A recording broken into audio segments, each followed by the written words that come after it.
L'homme pécheur et la grâce de Dieu. J'ai intitulé cette prédication « L'homme pécheur et la grâce de Dieu ». Déjà, l'homme pécheur. Donc là, c'est un psaume de David. David était un homme pécheur, tout comme toi et moi, tout comme tout être humain, sauf Jésus-Christ, quand il est venu en tant que 100% homme et 100% Dieu. Tous les autres sont des êtres humains pécheurs, c'est-à-dire que nous sommes enclins à faire du mal à Dieu, et que nous avons déjà fait du mal à Dieu. Nous sommes pécheurs, nous sommes enclins à faire du mal. Et donc, puisque nous sommes enclins à faire du mal, il y a des conséquences. Les maladies sont une conséquence dans l'humanité. C'est une des conséquences du péché, les maladies. Mais il y a aussi les guerres, les famines, les viols, les meurtres. La séparation d'avec Dieu est une des conséquences du péché. Qu'est-ce qu'il y a d'autre comme conséquence? La mort. Oui, puisqu'il est question de ça en fait.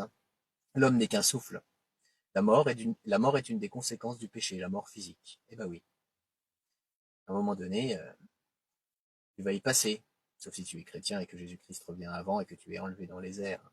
Dans tous les cas, ta vie terrestre a une fin. Tu vois? Donc, il y a le constat de la fragilité de l'homme, la fragilité du pécheur, des faiblesses de la femme pécheresse ou de l'homme pécheur.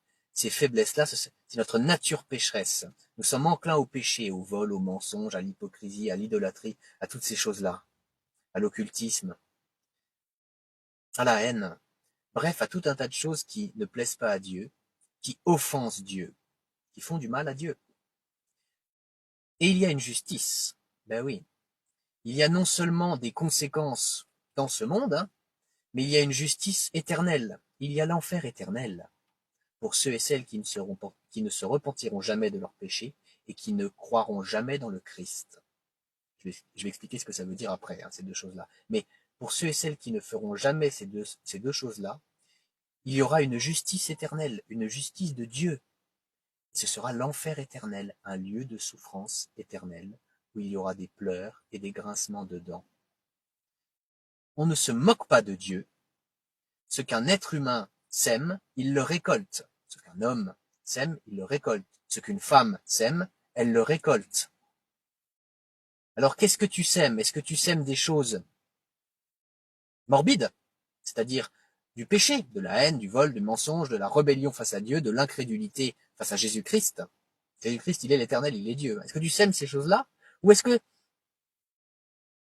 tu as Christ dans ta vie et tu sèmes des graines de gloire de Dieu, c'est-à-dire l'amour, la paix, la justice, la bonté, la persévérance, l'amour, la joie, la compassion, le zèle que donne l'évangile de paix. Est-ce que tu as ces choses-là? Est-ce que tu pratiques ces choses? Est-ce que tu vis ces choses-là? Ou est-ce que tu vis une vie complètement dépravée, quoi? Une vie dans le péché, tu ne te soucies pas de Dieu. Il n'y a que deux camps, c'est le bien ou le mal. C'est Satan ou Jésus-Christ. C'est-à-dire c'est Dieu ou le diable. C'est la lumière ou les ténèbres. C'est le péché ou la repentance. C'est l'incrédulité ou la foi. Il n'y a pas de trois voies, il n'y a pas de gris, c'est noir ou blanc. L'impureté ou la pureté. Je pense que là, tu as compris le concept. Donc, qu'est-ce que tu vas choisir? Parce que le vrai sens de la vie, ce n'est pas de vivre pour toi-même, ni pour le péché, ni pour tes faiblesses. C'est de vivre pour la gloire de Dieu. Dès maintenant, dans cette vie humaine, chaque jour qui passe, et que ça se prolonge dans l'éternité, au paradis, là où il n'y aura plus jamais aucune souffrance, pour toujours. Une vie pour glorifier Dieu. Au paradis aussi, les chrétiens authentiques et les chrétiennes authentiques glorifieront Dieu pour toujours, ils ne vivront pas pour eux-mêmes. Donc quel camp est-ce que tu choisis? Parce que il y a une bonne nouvelle. On peut passer des ténèbres à la lumière. Pourquoi? Parce qu'il y a l'évangile. Pourquoi? Parce que Dieu est amour. Et donc, puisqu'il est amour, il a envoyé son Fils unique, Jésus-Christ. Oui, Jésus-Christ est à la fois Dieu, il est aussi le seul Fils de Dieu. Il a envoyé son Fils unique, Jésus-Christ, mourir sur une croix. Pour que tu crois en lui, le verbe croire, et que tu te repentes de tes péchés, et que tu vives pour lui, pour sa gloire, dès maintenant et pour toujours. Si tu veux faire ça, je t'invite à mettre ton prénom en commentaire. Et je vais t'expliquer les deux choses que tu dois faire pour être sauvé. pour la gloire de Dieu, pour vivre pour la gloire de Dieu, pour te détourner du mal, te détourner de tes faiblesses et vivre une vie saine, sainte pour Dieu, pour ton Créateur. La Bible dit, car Dieu a tant aimé le monde qu'il a donné son Fils unique, afin que quiconque croit en lui ne périsse pas, mais qu'il ait la vie éternelle. Il faut donc que tu fasses deux choses, deux simples choses, pour être sauvé et pour vivre pour Dieu. Tu veux faire ces deux choses, alors écoute bien et fais-les. La première de ces deux choses, c'est de croire, c'est la foi. Il faut que tu crois que Jésus-Christ est Dieu, est EST. Il faut que tu crois aussi qu'il est le seul Fils de Dieu. Il faut que tu crois que Jésus-Christ est venu sur terre en tant que 100% homme et 100% Dieu pour payer pour tous tes péchés. Il faut que tu crois que Jésus-Christ a souffert pour tous tes péchés. Il faut que tu crois que Jésus-Christ est mort pour tous tes péchés sur la croix. Il faut que tu crois que Jésus-Christ a payé toute la justice de Dieu pour tous tes péchés, à ta place. Il faut que tu crois que Jésus-Christ a payé ton enfer éternel, à ta place.